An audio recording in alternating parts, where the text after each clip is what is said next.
Hello, hello, hello. So, after learning astrology for like almost 8 to 9 years, I am here talking about the D9 chart.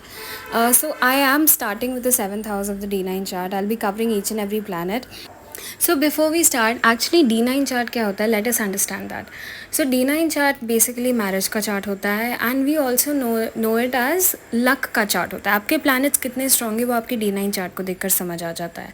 And even though a lot of people say that okay D9 chart activates after you get married, that is true, that is correct.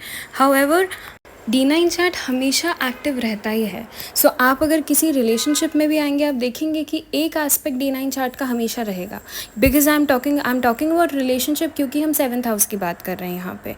तो इसलिए marriage, partnership, relationship को जब आप देखेंगे तो आप हमेशा देखेंगे कि जब बॉन्ड की बात आएगी तो D9 चार्ट का जो भी प्लैनेट है 7th हाउस में वो ज़रूर कुछ ना कुछ अपना इफेक्ट आपके रिलेशनशिप में दिखाएगा.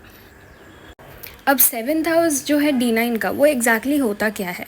तो अब देखिए 7th house of the D9 will show a side of your future spouse, whoever is your partner, whoever is the person जिनसे आपकी शादी होने वाली है. उनके बारे में जानने के लिए we have to look at the D9, we have to look at the 7th house of the D9.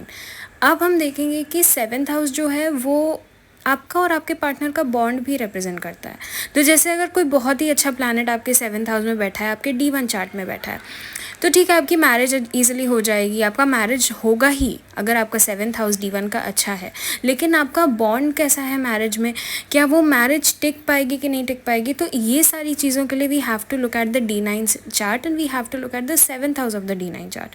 वो पार्टनर का बिहेवियर आपके तरफ कैसा है, आपका बॉन्ड कैसा है, किस तरीके से आप दोनों एक साथ रहते हैं, वो सारी चीज़ों के लिए we have to look at the 7th house of the D9.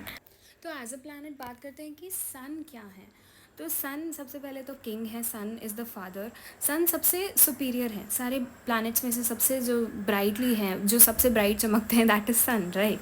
तो सन इज़ दैट पावरफुल प्लैनेट जो आपको फेम दिला सकता है. आपका ईगो, आपका प्राइड, जहाँ पर भी आपका ईगो की बात आती है, आपकी प्राइड की बात आती है, वो आप समझ जाओ कि वहाँ पे सन की बात चल रही है. अब सन क्योंकि ऐसे प्लैनेट है जो फादर को रिप्रेजेंट करते हैं, तो सन ऑफकोर्स डोमिनेंस भी रिप्रेजेंट करेंगे, सन आपके प्राइड को रिप्रेजेंट करेंगे, आपके बारे में लोग क्या सोचते हैं उसका भी एक झलक सन बताएंगे. आपका ईगो कितना स्ट्रांग है, आपको फेम मिलेगा नहीं मिलेगा, कब तक मिलेगा, आप किस उम्र में सक्सेसफुल हो पाओगे, ये सारी चीज़ें आपको सन बताते हैं. अब सन का हमारे 7th हाउस में, अगर जब भी सन नवांशा चार्ट के 7th हाउस में जाता है, तो सबसे पहले तो जो पार्टनर होता है वो इस तरीके का, हमें इस तरीके का पार्टनर मिलता है ना जो आपको लगेगा कि अच्छा ये तो फादर के जैसा पार्टनर है. ठीक है, सो हो सकता है कि या तो पार्टनर ही फादर के जैसा हो, या तो फिर फादर का बहुत बड़ा रोल रहा हो आपकी मैरिज में. हो सकता है ये फादर हो या कोई फादर लाइक फिगर हो. So it can be your चाचा, it can be anyone who is from your father's family, और it can be anyone जो आपको एक फादर के जैसे आपने उनको देखा है. ठीक है, तो हो सकता है कि आपके कोई गुरु ने ही आपके लिए आपका पार्टनर पसंद किया हो, लेकिन आपने उन गुरु को हमेशा एक फादर के जैसे देखा है. अब सन क्योंकि 7th हाउस में, तो सन का पर्सनालिटी क्या है, सन इज़ द किंग, राइट. सो जो पार्टनर होता है, सबसे पहले पार्टनर बहुत असर्टिव होते हैं. It's very difficult to shake this person. ये इस तरीके का पार्टनर मिलता है जब भी सन 7th हाउस में होता है. तो पार्टनर ऐसा होगा जो आपके लिए गाइडिंग लाइट बनता है. आपको नहीं समझ आ रहा आपको लाइफ में क्या करना है, आपको नहीं समझ आ रहा आपको क्या डिसीजन लेना है, आपका पार्टनर आपको गाइड करेगा, तो ये इसका एक पॉजिटिव पार्ट है. लेकिन सन इन द 7th हाउस का एक और पार्ट है, दैट इज़ कि अगर आपका पार्टनर गाइडिंग लाइट है, लेकिन अगर आपने आपके पार्टनर की नहीं सुनी, या आपको आपके पार्टनर की बात नहीं पसंद आई, और आप अगर अपने पार्टनर को बोलते हैं कि नहीं आपको अपना पर्सपेक्टिव बदलना चाहिए, तो आपके पार्टनर उन सब चीज़ों को ईगो पर ले लेते हैं. इसलिए क्योंकि सन हमारा ईगो है, सन हमारा सेल्फ इस्टीम है, और वो 7th हाउस में जाकर अपना डायरेक्शनल स्ट्रेंथ लूज़ कर रहा है. 7th हाउस पार्टनरशिप का हाउस है, लेकिन सन एक डोमिनेटिंग प्लैनेट है. तो सन 7th हाउस में ऐसे पोजीशन में आ गया है कि अब उसको वहाँ जाके मोल भाव करना है, क्योंकि 7th house is the house of balance, natural sign of Libra falls in the 7th house. लेकिन आपने भेज दिया है ऐसे प्लैनेट को जो कि एरीज में एग्जॉल्टेड होता है, यानी कि सन, राइट. सो सन को 7th हाउस में, सन को पता ही नहीं है कि हम मॉडरेशन में कैसे आएँ. तो आपको आपके पार्टनर को ये सारी चीज़ें, आपको हो सकता है कि you might have to give a lot of time to make your partner understand कि marriage is about equal responsibilities, marriage is about equal से. क्योंकि सन एक इस तरीके के प्लैनेट है जिनको ये नहीं पता कि पार्टनरशिप में कॉम्प्रोमाइज़ कैसे किया जाता है, क्योंकि just going by simple logic किसी भी जंगल का दो राजा नहीं हो सकता, right? Sun is the raja, right? So कहीं भी आप किसी भी जगह पे देखो, राजा एक ही होता है। तो राजा को नहीं पता कि अगर एक और राजा आएगा तो उसको कॉम्प्रोमाइज़ कैसे करना है, उसको मिडिल वे कैसे निकालना है, उसको नहीं पता। तो राजा हमेशा खुद को सुपीरियर समझता है। दिस इज़ द रीज़न कि सन जब 7th हाउस में होता है तो पार्टनर खुद को सुपीरियर समझता है। पार्टनर को लगता है कि ठीक है, वो राजा है, he has better knowledge, he has better wisdom, तो he can guide better. Now another thing you'll see is that जब भी सन 7th हाउस में होते हैं तो कुछ ना कुछ ऐसा ज़रूर होगा जिससे आपकी मैरिज के बाद आपका status in the society will get affected. Now this can be in a good way और it can be in a bad way as well. अब हमें कैसे पता कि ये अच्छे वे में होगा कि बुरे वे में होगा? For that you have to see the sign and placement of sun. तो अगर सन ऐसे पोजीशन में है जहाँ पे उनको जुपिटर का सपोर्ट मिल रहा है, for example it is being expected bye Jupiter from the first house, right? For example it is being expected bye Jupiter from the third house.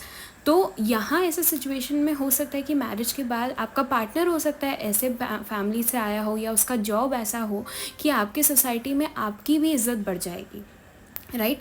लेकिन अगर इसका ऑपोजिट है, कुछ ऐसे एस्पेक्ट्स हैं जो कि सन के पोजीशन को वीक कर रहे हैं, then there can also be a question कि आपने जिस तरीके के पार्टनर से मैरिज की है उसको लेके कोई क्वेश्चंस भी उठा सकता है। तो वहाँ पे इस तरीके के भी इफ़ेक्ट्स देखने को मिल सकते हैं। ना you will see another thing कि सन को कंट्रोल कैसे किया जा सकता है। ना यू विल सी कि ठीक है, सन तो इज़ द किंग, किंग तो किसी की नहीं सुनते, लेकिन किंग फिर भी कुछ ऐसे प्लैनेट्स हैं जिनकी सुनते हैं। सबसे पहले वो प्लैनेट आएंगे गुरु। तो इफ़ लेट्स से आपके 7th हाउस में सन है but at the same time you can see कि आपके फर्स्ट हाउस में जुपिटर है, देन यू विल फील कि ठीक है, स्पाउस जो है वो गाइडिंग लाइट है, स्पाउस बहुत ही फादर लाइक है, डोमिनेटिंग है, ठीक है, लेकिन स्पाउस बातों को सुनता है, आपकी बातों को सुनता है। क्यों सुनता है? क्योंकि आपके ऊपर गुरु है। तो गुरु एक एडवाइज़र है, राइट? अब गुरु यानी कि एडवाइज़र एक राजा को जब जंग होने से पहले या कुछ भी अपने एम्पायर के बारे में बताते हैं तो वो राजा किसी की सुने या ना सुने, गुरु की सुनता है। उसी तरीके से आप देखेंगे अगर मंगल के साथ ये चीज़ें हो जाए, अगर मंगल और सूर्य साथ में आ जाए तो बिल्कुल ऐसा सिचुएशन हो जाता है कि आग में घी वाला काम हो जाता है, क्योंकि मंगल सेनापति हैं और सूर्य राजा हैं। तो सूर्य और मंगल जब साथ में होते हैं तो बहुत गर्मी होने लग जाती है ना? तो आप देखेंगे कि ऐसे सिचुएशन में बिल्कुल ऐसा होता है ना कि आप फायर में घी डाल रहे हो, क्योंकि सूर्य ऑलरेडी फायर है और उसमें मंगल जो है वो अपनी एनर्जी से, अपने पूरे स्पार्क से उसमें घी का या ऑयल का काम कर रहा है। तो आग में घी डालने वाला situation is Mangal and Surya. But अगर इस पूरे सिचुएशन में अगर जुपिटर की दृष्टि है तो ये सिचुएशन बहुत ही बेनिफिशियल भी हो सकता है पार्टनर का कुछ ऐसा जॉब हो जो बहुत ही पावरफुल पोजीशन हो, पार्टनर का गवर्नमेंट जॉब हो सकता है, राइट? सो ये सिचुएशंस भी यहाँ पे हो सकती हैं। अब बात करते हैं लुक्स क्या है, पार्टनर के लुक्स क्या हो सकते हैं। तो यूजुअली जब 7th हाउस में सन होते हैं तो पार्टनर दिखने में एक ऐसी पर्सनालिटी लेके ज़रूर आएंगे जो बहुत ही अपीलिंग पर्सनालिटी होगी। सो अगर सन वेल प्लेस्ड है 7th हाउस में, अगर उसको सही एस्पेक्ट्स मिल रहे हैं, सही प्लानिटरी सपोर्ट मिल रहा है, तो आप देखेंगे कि पार्टनर एक इस तरीके के इंसान है ना जो बड़े इंस्पिरेशनल लगेंगे। उनको देख के या तो उनकी आवाज़ में ऐसा कुछ होगा या उनकी पर्सनालिटी कुछ लोगों की ऐसी एक पर्सनालिटी होती है कि वो देख के बहुत इंस्पायरिंग लगते हैं। So sun in the 7th house can give that as well. लेकिन आप देखेंगे कि उनके फेस में हो सकता है कि उनकी हेयरलाइन को लेके इशू हो सकता है। और usually sun in the 7th house can also give a partner जिसका फोरहेड ब्रॉड हो। अब आप इसमें और भी चीज़ें देखेंगे कि अगर इस सन के साथ चंद्रमा आ जाए, सॉफ्ट प्लैनेट आ जाए, तो वहाँ पे बहुत सॉफ्टनेस भी आ जाती है। सो इट्स नॉट नेसेसरी कि जस्ट बिकॉज सन है 7th हाउस में तो हमेशा ऐसे डोमिनेटिंग या आर्ग्यूमेंट्स वाला सिनेरियो रहेगा, नहीं। अगर इसमें आप सॉफ्ट प्लैनेट्स को डाल दें, मून को डाल दें, इसमें जुपिटर की दृष्टि डाल दें, तो बहुत सारी ऐसी चीज़ें हैं जो आपको देखनी पड़ेंगी और तब आप समझ पाएंगे कि अच्छा ये बॉन्ड रहेगा मैरिज में। लेकिन सन 7th हाउस में एक मैंने और चीज़ इसमें नोटिस की है कि हो सकता है आपको खुद गाइडेंस की ज़रूरत हो।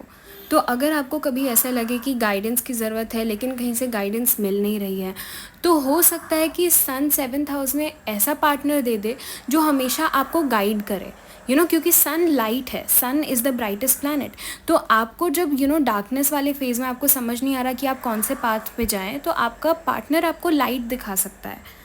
पर क्योंकि सन जैसे प्लैनेट सेवन्थ हाउस में है, तो आपको ऐसे ऐसे कुछ इंस्टेंसेस या ऐसे कुछ सिचुएशंस हो सकते हैं जहाँ लगे कि आपको अपनी बात रखना या अपनी बात मनवाना थोड़ा डिफिकल्ट है। Now please let me know कि मैं नेक्स्ट कौन से प्लैनेट को कवर करूँ for the seventh house series of the D9 navamsha chart. Thank you.